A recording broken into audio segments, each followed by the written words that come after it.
Don't be absurd. Curiosity. This is absurd. What are you suggesting? That I kidnapped Ola? It's absurd to be carrying around a shoulder bag in your own home. Hey, welcome.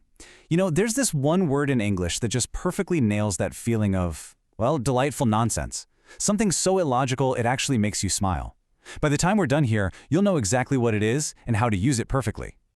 Have you ever been in a situation or seeing something that was just so completely against any kind of reason, so against how the world is supposed to work, that you just couldn't help but laugh?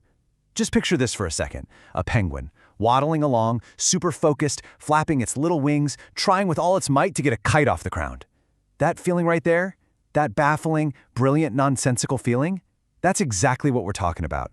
And yeah, there's a perfect word for it. All right, so let's put a name to that feeling. It's time to get down to brass tacks. So what does absurd actually mean? So, the dictionary will tell you it's wildly unreasonable, illogical, or inappropriate. And sure, that's correct. But it's a little dry, right? It doesn't really capture the spirit of our penguin with the kite. The real magic of this word is in its ingredients. The best way to really get a feel for absurd is to think of it like a recipe.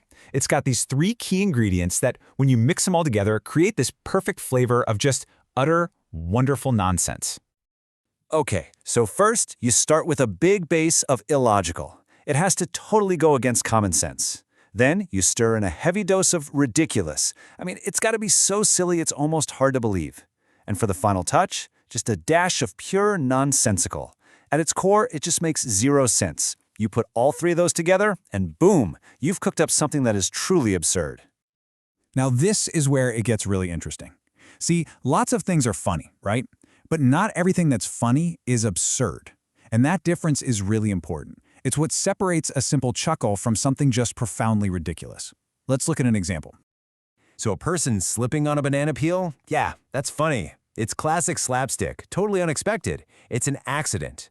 But a person confidently walking up to the cashier and trying to pay for their groceries with the banana peel? That is absurd. You see the difference? The first one is a mistake, a slip-up. The second one is a complete breakdown of logic. It's a rejection of how money, groceries, and, well, reality work. Or, hey, think about it like this. A cat squeezing into a tiny little box. That's just what cats do. It's pretty funny, sure, but it's normal cat stuff. But a cat staring at a whiteboard with a little piece of chalk trying to solve a calculus problem, that is absolutely absurd. It goes against the very nature of what a cat is. All right, enough with the theory. The best way to really learn a word is to start using it, right? To get comfortable with it. So let's look at a few easy ways you can drop absurd into a conversation, like right now. These are basically your cheat codes. You could say something like, the idea that we could solve city traffic by giving everyone stilts is absurd, or it's absurd to think that plants grow better if you yell at them. You can even tell a story.